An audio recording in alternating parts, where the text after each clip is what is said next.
Ang dami na po nating makikita na ganitong post sa Facebook. Mga nag-o-offer ng printing ng PVC type ng national ID.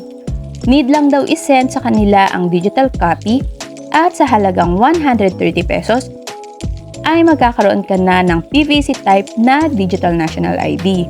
Etong post naman na ito ay pinaprint at pinalaminate yung kanyang digital national ID. Pero ang tanong ay kung pwede ba yung ginawa nila at legal ba itong gawin?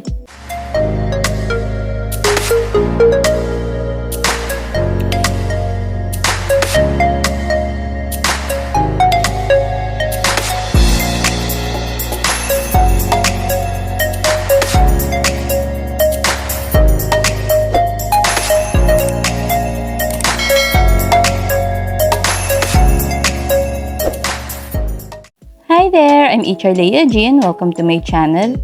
For today's video, ang topic na i-discuss ko ay kung pwede bang ipalaminate or ipa-PVC ang digital national ID na na-generate natin sa eGov.ph at sa National ID Check. Madami po kasi akong nababasa sa comment section na mga nagtatanong kung okay lang ba na ipa-print at ipalaminate ito at gamitin as valid ID.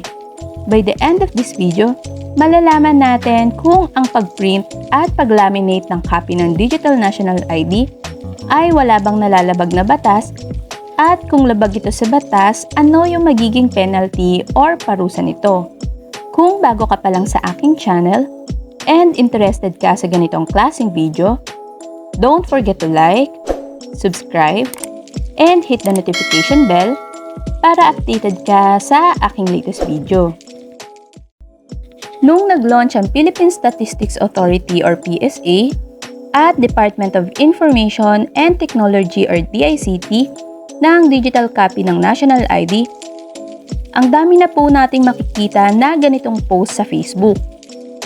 Mga nag-o-offer ng printing ng PVC type ng National ID. Need lang daw isend sa kanila ang digital copy at sa halagang 130 pesos ay magkakaroon ka na ng PVC type na digital national ID. Etong post naman na ito ay pinaprint at pinalaminate yung kanyang digital national ID. Pero ang tanong ay kung pwede ba yung ginawa nila at legal ba itong gawin? Then nakita ko yung post na ito na kung saan nagbibigay ng reminder na ang unauthorized printing, preparation, or issuance ng national ID ay mahigpit na ipinagbabawal sa batas under Republic Act 11055. Actually, hindi ko sure kung itong post na to ay legit from PhilSys and PSA Facebook page. Kaya para ma-validate ito, hinanap ko yung copy ng Republic Act 11055. Ang RA 11055 or an act establishing the Philippine Identification System ay batas na kung saan gagawa ng Single National Identification System na naglalayong mag-provide ng valid proof of identity para sa mga Filipino citizen at resident alien sa Pilipinas.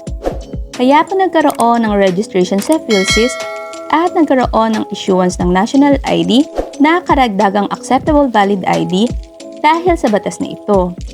Binasa ko yung batas na ito at hinanap yung regarding sa printing and issuance ng national ID. Upon checking, under Section 19 Penal Provision Paragraph 3, naka-indicate po dito na magkakaroon ng penalty na 3 years to 6 years imprisonment or pagkakakulong at multa na 1 million to 3 million pesos para sa mga offender na mapapatunayang guilty para sa paglabag sa any of the following act at kasama po sa mga paglabag na ito ang unauthorized printing, preparation, or issuance of a field ID by any person.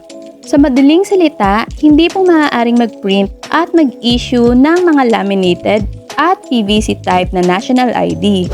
Ang PSA lamang po ang authorized na mag-issue ng physical ID card ng national ID.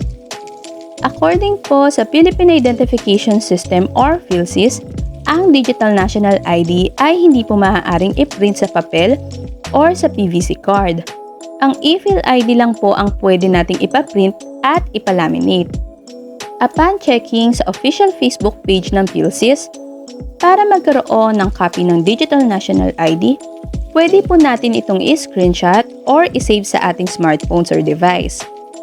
Kaya para po sa mga nagpo-provide ng service ng printing ng PVC and laminated Digital National ID at sa mga nag-a-avail nito, ito po ay may higpit na ipinagbabawal ng batas.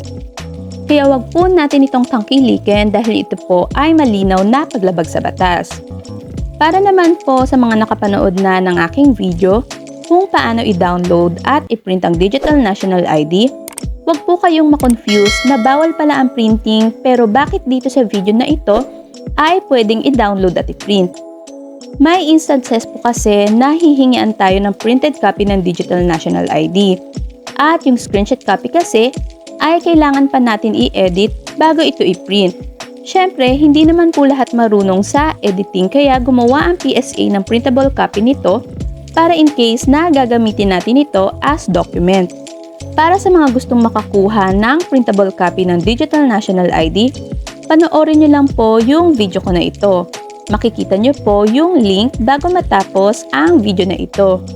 You can also check yung description box and comment section para sa link ng video. Kung gagamitin naman po natin ang Digital National ID sa pagkuha ng passport, required po na mag-submit ng printed copy kaya need po natin itong i-print. Inuulit ko po na ang printable copy ng Digital ID ay maaari lamang gamitin as document kung hihingian tayo ng mga government agency and private institution ng copy ng ating Digital National ID. Hindi po tayo magpiprint nito para gawing laminated or PVC ID. For more tutorial videos na gaya ng mga nasa screen, you can visit my YouTube channel to watch these videos. Okay, so that's it for today's video. Kung meron kayong questions or clarifications, just comment down below. And don't forget to like and subscribe to my YouTube channel. Para naman sa mga mas detailed na questions or concerns, you can reach me sa aking Facebook page at huwag pong kalimutang mag-like at i-follow yung aking page.